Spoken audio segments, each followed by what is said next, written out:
Hi, and welcome to our CEI webinar titled Optimizing Cloud Cost and Boosting Efficiencies with FinOps. I'm Sandy Marich. I'm the VP of Alliances for CEI. I work with clients and customers on a daily manner that are cloud center focused, that are concerned about controlling cost. How do they take their tool sets and be effective and efficient with it?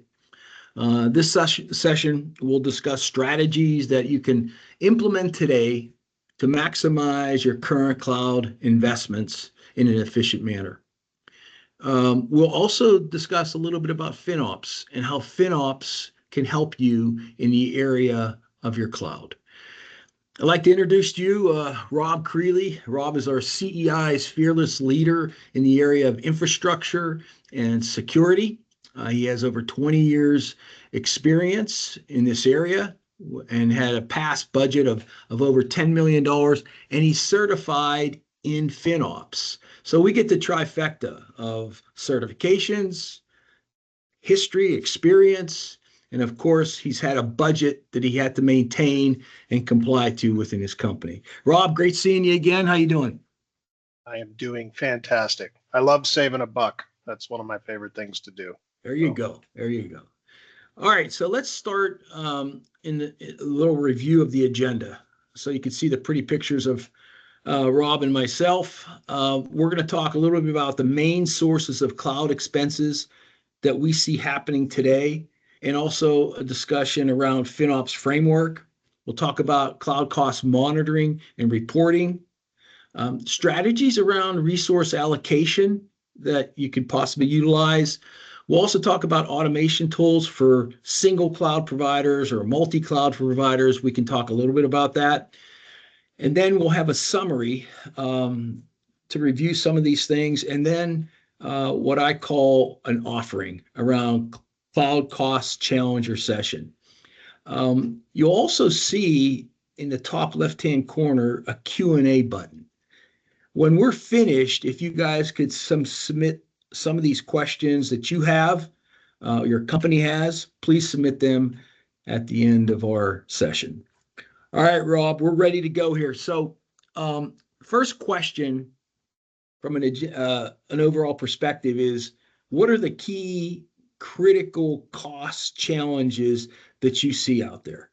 We can go to the next slide, Mandy. Yeah, and thanks, Sandy, for teeing that up. So, I mean, normally when organizations are either starting their cloud journey, or maybe you've already started it and you're already in the cloud, and maybe you've inherited an environment, maybe there's a merger or an acquisition. Probably the single biggest challenge is understanding the financial model of cloud computing and where things are going now versus where they were in the past. IT leaders used to manage budgets in a very specific way, forecasting for a particular year, a lot of capital expense mixed in with some ops expense. Data center expenses were very capitalized, front end expenditures that then depreciated over time, and every couple of years you would then put in another pretty statically forecasted expense for those resources. Cloud's kind of flipped the paradigm a little bit, and cloud is a utility bill, right? It's variable. It's not static. It's very hard to forecast. It can scale up or down depending on different triggers throughout month to month. And frankly, it drives finance people insane because it's hard for them normally to understand where this variable spend is going and how to forecast for it. So the main drivers really are the financial problems are understanding and reporting on your cost, optimizing your cost, and then also getting your engineering teams to take action and make sure that they're not over provisioning or overspending. And the chart you're seeing here is from the FinOps organization, and this is a pretty typical ranking of top concerns from CFOs, CTOs, CIOs when they're addressing and trying to manage cloud spend. And some of the things that jump out to me that I've had to deal with is, forecasting. How do you forecast and report on spend when it's variable, multi-cloud, hybrid environments? How do you get teams to understand where the cost value is. So these are very typical problems that different organizations have to contend with. Yeah, so we see the top cloud financial problems. So I think this is pretty generic, whether it's an enterprise account, a large account, an SMB, SMC space. It seems like they have a lot of this, right? Alignment from a Everybody has this financial. problem. This is across largest enterprises all the way down to the smallest organizations, right?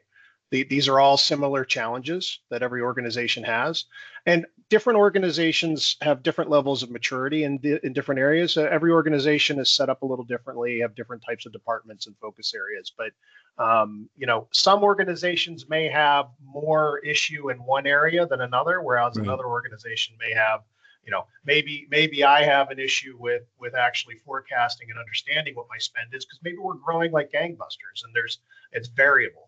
Whereas another organization may have issues because they're managing multiple cloud environments and they're trying to figure out the most cost-effective way to reduce and shrink and optimize that spend. Right? Okay. All right, let's go to I guess the other slide from a FinOps perspective. Mandy, if you could go to that slide. So I think we're going to talk a little bit about domains.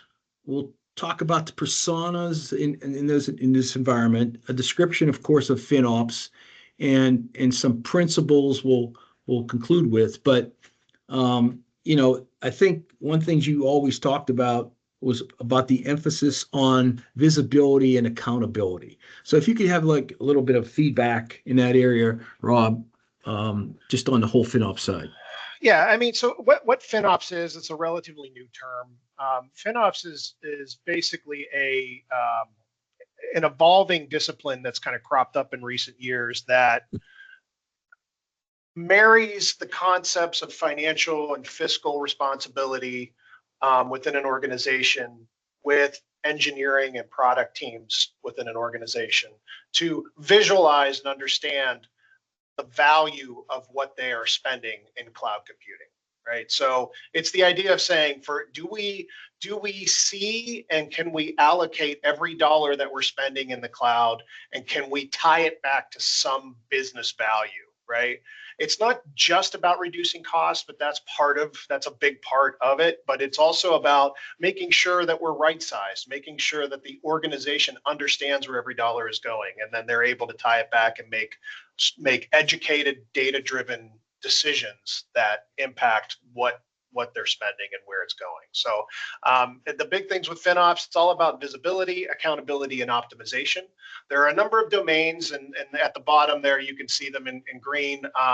It's first, kind of admitting you have a problem, or at least understanding you have a problem. Like I call this the Dave Ramsey of cloud, right? It's the same idea that Dave Ramsey, if you're familiar from a finance perspective, argues for personal finances, right? You have to understand what you're spending. You have to be able to visualize it. I have to be able to get real-time data that I can action and show the organization. You have to have a framework to label the spend that you have, right? And then you have to then take that data and use that data to make data-driven decisions on optimization, whether that's dropping spend, optimizing, taking advantage of savings instruments that are available to you.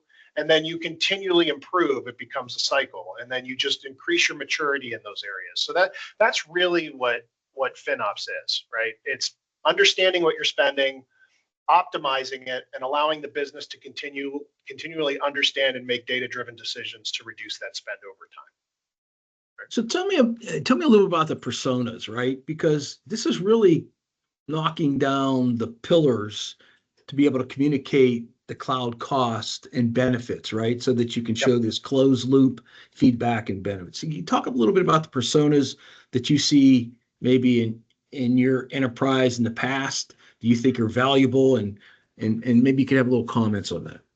Yeah, I mean, and that's a great question, because as an IT leader in the past, managing departmental budgets and working with finance teams, et cetera, or even product teams to help manage and drive cost allocation, I would have my budget for my department. I would work with my team and come up with what that budget needed to be for the year usually. And I'd work with the finance team once a year during our budgeting cycle to come up with, here's our P&L, here's what our forecast is for the year, here's where we're spending on compute, on headcount, on applications, on services, et cetera. And it was relatively static for the year. You may do some reforecasting throughout the year, but it was relatively static. With cloud computing, it's very engineering heavy, right? So your engineers, your architects, your technical people, either your IT team or your infrastructure teams, it's designed for developers and engineering teams to deploy at will what they need. Meaning I can deploy a server immediately without going out to procurement and buying a physical box. So I can spin it up, I can scale it up, I can scale it down, and all the things that are it's a virtual data center that I can increase spend. So the challenge there is controls. Like, what are the controls there that, how does the CTO or the controller know that, oh my gosh, every month that spend is different? How is that spend actually being driven? So the personas here, it's more about driving a culture within the organization instead of siloing those decisions into a technology team that don't have any visibility outside of the technology team. It's reaching out and collaborating with the rest of the business, right? Your finance team, one of the things I did early on before FinOps was a thing is I reached out to our finance teams and said, hey, this is cloud computing. This is how it's going to work. Think of it like your light bill. It's a utility, right? So we have to have a way to show you what we're spending so that you can tell us where we need to optimize and what we need to do. So coming up with an agreed to framework, this only works culturally if you can establish those relationships across the different teams. Likewise, if you are a product company and your cloud spend is maybe you're an application company and you're servicing product teams internally, right? And you're building products on the cloud compute. I need to be able to report back to the product owners or the service line owners that, hey, this chunk of the cloud spend is yours. Maybe you're spending a lot here, but you don't have a lot of customers. That product owner will want to know how much their product costs so that they can optimize and build in strategies to tie that spend back to what they need to actually charge for their product, right? Likewise, for if you're not a product team and maybe your cloud spend is more departmentally driven, like, hey, HR team, here's your applications that are hosted. Here's what it costs. It's now on your budget. I have to have a way to show them that so they can help make the decision of where that money is being spent, right? It's a shared expense across teams. So sorry to interrupt, Rob. I was thinking about real-time tracking and really visualization of to other members within the enterprise, right? Yeah. And be able to show this cost reporting, provide feedback, and this real-time tracking tools and dashboards.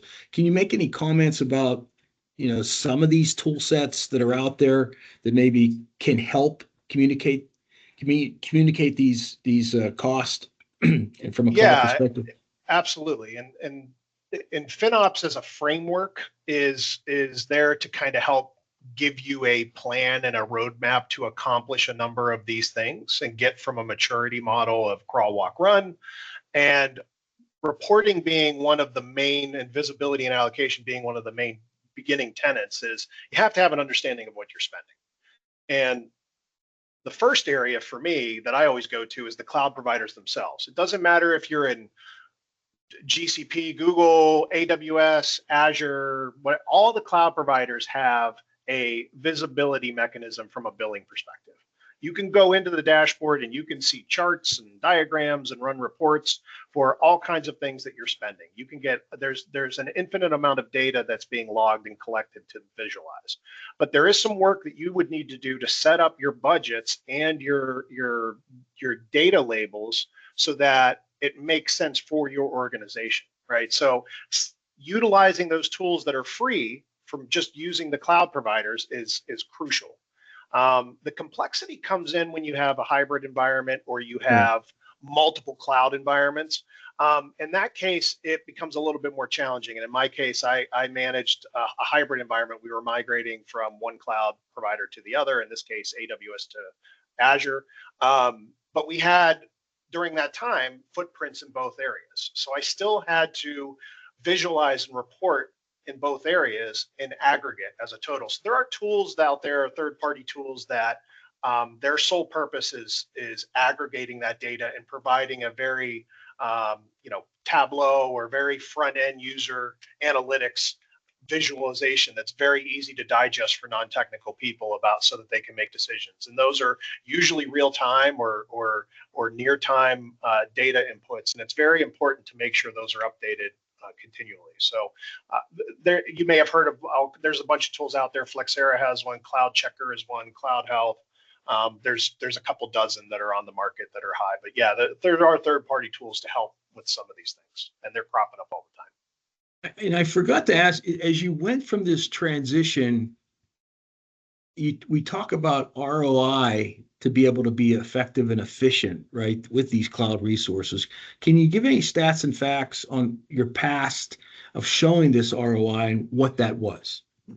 Yeah, I mean, in my recent example, I worked for a company that, it was a technology company that hosted a SaaS-based, microservice-based platform that we service customers. It was multi-tenant. They would come to our web application that was hosted in the cloud, and that application had behind the scenes a number of service lines, maybe a dozen service lines that were individual modules within that made up that overall product. And each of those service lines had a product owner, product manager that drove, and a development team that drove features and functionality. And we had a platform team that shared, that serviced all of them. So in that world, when we first started our cloud journey early on, this was 2015, 2016 timeframe, we moved from more of an on-premise legacy architecture to a modern cloud-based, service-based architecture. There was a very little known about managing cloud costs. It was a little bit of the Wild West, right? So our development teams were doing the best they could to get things up and running. They sometimes over-provisioned. They would build very high, expensive, powerful machines with high-end hot storage, and not really thinking about how data traverses through the cloud and what the triggers are for cost. And you end up spending way more than you actually are utilizing, right? So there wasn't a lot of data being shared. So in that instance, I can think of a specific time where we had somebody run a backup job for a single SQL server in development. That backup job went unchecked with there was no recurrence set up on the backup job, and it ended up spending us driving up to almost $30,000 a month just for one backup job for a development server. It was misconfigured, and until that was a big trigger for us we need super visibility on these so that we can make these decisions quickly and lock these things down. So just by getting visibility, just by understanding what you're spending and looking at the data, the engineering teams can take a lot of action to help drive costs down and optimize, right? The key is optimization. That's where you benefit from the cloud. The people that end up spending a lot of money in the cloud, where you see these failed migrations where people will go from hybrid or on-premise, migrate to the cloud, then realize it's expensive and then migrate back. It's usually because they don't have a very strong plan around managing finances and optimization, right? It's more just let's lift and shift and go. Well, to me, it sounds like, with your experience, when to right size particular instances, what to utilize in reserve instances, how to do auto scaling, right, to ensure that the payment for those necessary resources is there. So it sounds like, based on your experience, a ton of ROI for your company. So yeah, the cloud providers give you a lot of tools, right? Microsoft and Amazon as well, but Microsoft gives you the tools to say, they want to know how much you're spending and what you're setting up, because in the back end, this is all still data centers. It's Microsoft hosted data centers. They're managing capacity. So if you can tell them what you need up front, they'll give you a huge discount. And it's understanding what you need and committing to that to take advantage of some of those discounted rates. That's part of the optimized piece. Okay, maybe we could go to a little bit about the best practices that we could discuss for a continuous cloud optimization. Mandy, maybe we could go to that slide. So maybe we could go through some of this, that not just FinOps, but areas that we can help them with, right? And maybe you could discuss a little bit about this quote, which to me is kind of unique, but Mhm. maybe some comments there, Rob. Yeah, I mean, and Flexera does a state of the cloud every year. I highly recommend it. It's basically a survey based report that they do, almost like a Gartner report for state of cloud, just trends and different things within cloud computing that different CIOs, CFOs, CTOs, and different organizations of all sizes are challenged with. And most of the concerns and most of the feedback has been pretty consistent, and almost always, I'd say over the last 5 or 6 years, the top two items that are concerning most organizations are security, securing their cloud resources, and managing cloud spend. Last year was the first year that managing cloud spend overtook the first spot from security, which is, to me, is amazing. I mean, it's security is almost always number one, but managing cloud costs became the first thing on everybody's mind. Almost 82% of the people managed to rank that number one on their list. And if you take that that mindset and you realize how much spend is left on the table out there for most organizations, a lot of it is like, how do we wrangle this? How do we control this? Right? And the challenges are a little different in the SMB space, mid-sized, smaller companies. You're usually, your teams are smaller. They're running around trying to keep the business running, supporting internal users, supporting end users. There's a lot of priorities that they have to manage, and it's hard to kind of part-time manage financial costs. But what I've found is if you have a substantial spend in the cloud, this somebody focusing on this pays for themselves almost immediately, right? And so, how does focusing on FinOps benefit you? I mean, the list on the left is really kind of showing you the things that you can do to using the FinOps framework to reduce your costs or at least optimize your costs. And really, cost allocation and visibility is number one, right? Tagging, labels. And then down the list, optimization all the way down to normalization, and even managing your assets, managing your budget. All those things are key measures. And it's not just the technology or IT team's responsibility. It's an organizational responsibility, right? So your finance team has a foot in this. The rest of the business has a foot in this. So it should be a cross-department conversation that has support of the organization. Okay, I'd like to go back to that other slide to talk a little bit about continuous cloud cost optimization, and what your recommendations are for clients today that they should to be able to create this closed loop cost optimization concept. Mhm. How do we do that? And maybe some thoughts on two or three things that they should do. Yeah, and I mean it's again following the wheel on the right. I mean, the first step is always make sure you have a framework in place to have visibility and report on your costs, right? That everybody is aware of and agrees to across the board. And you should be regularly reviewing those reports as an IT leader. I looked at these reports every day. I look for anomalies every day if something pops up.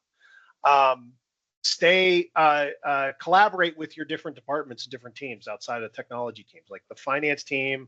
There should be somebody that you talk to regularly that has an understanding of what cloud computing is and can help drive those conversations from a budgeting perspective.